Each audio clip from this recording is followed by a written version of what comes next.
नमस्कार दोस्तों, स्वागत है आपका संध्या स्टोरी में, जहां हम आपके लिए लेकर आते हैं दिलचस्प कहानियां। आज की कहानी है बराबरी का हक।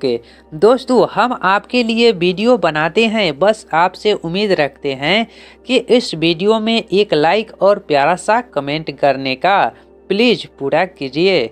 चलिए सुनते हैं आज की कहानी। रात का समय था। नेहा ट्रेन से उतरकर अपने पुराने शहर की गलियों में कदम रख रही थी। सालों बाद मायके लौटते समय उसका दिल थोड़ा भारी था। तलाक के बाद यह उसकी पहली वापसी थी। कभी जिस घर को उसने बचपन में हंसी खुशी से भरा पाया था, आज वही घर उसे अनजान सा लग रहा था। नेहा सोच में डूबी हुई थी कि उसके लौटने पर परिवार उसे कैसे अपनाएगा। दरवाजे पर पहुंचते ही उसकी आंखों में आंसू आ गए। उसने धीरे से दरवाजा खटखटाया। उसकी माँ सुमित्रा देवी दौड़कर बाहर आई और नेहा को देखकर भावुक हो गई। माँ ने उसे गले लगाते हुए कहा, बेटी तुम वापस आ गई हो। यह घर तुम्हारा ही है, यहाँ तुम्हें कोई तकलीफ नहीं होगी।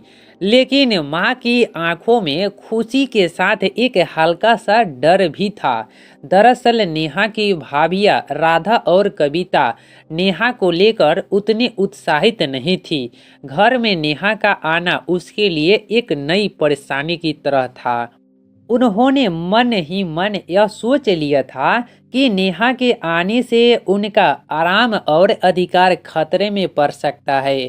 पहला दिन नेहा ने घर में आते ही हर किसी से प्यार से बात की। उसने सोचा कि वह अपनी भाभीियों के साथ दोस्ताना रिश्ता बनाएगी, लेकिन जब उसने रसोई में जाकर मदद करनी चाहिए तो राधा ने कहा, नेहा तुम आराम करो, यहाँ काम करने की जरूरत नहीं है, अब तुम मेहमान हो। नेहा को यह बात थोड़ी अजीब लगी, लेकिन उसने इसे नज़रअंदाज कर दिया। रात को खाने के दौरान भाभीियों ने आपस में धीमी आवाज में बात करनी शुरू कर दी।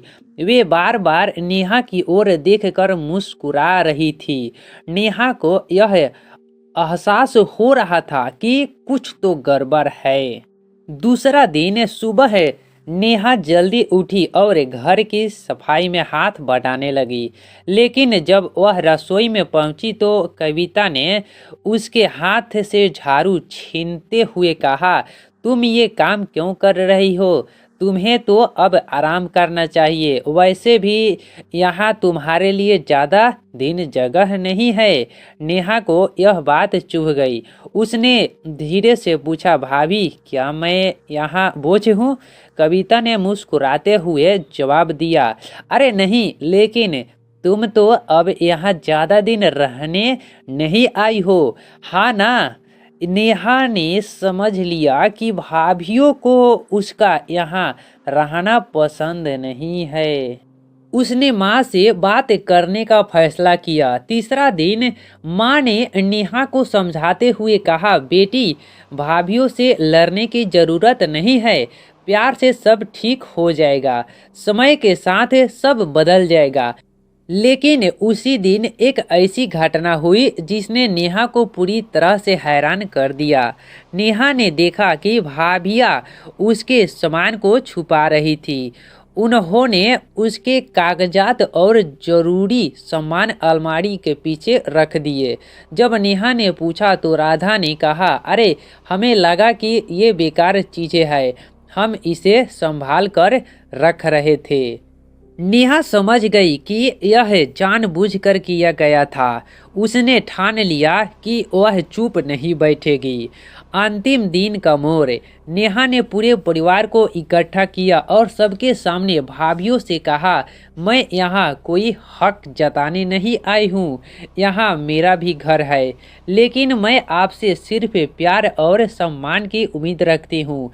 अगर मैं गलत हूँ तो आप मुझे बताएं, लेकिन अगर आपको मेरी अस्तित्व से परेशानी है तो मुझे यह भी साफ साफ कह दीजिए। माँ ने तुरंत हस्तक्षेप किया, नेहा सही कह रही है, घर में हर किसी का हक है और अगर कोई इसे चुनौती देगा तो उसे घर छोड़ना पड़ेगा। भाभिया अपनी गलती समझ गई। वे शर्मिंदा होकर नेहा के पास आई और माफ़ी मांगी। उन्होंने स्वीकार किया कि उसकी सोच गलत थी। अंत दुखद रहा। नेहा ने भाभियों को माफ़ कर दिया। धीरे धीरे घर का माहौल बदलने लगा। दोस्तों लाइक जरूर कीजिए।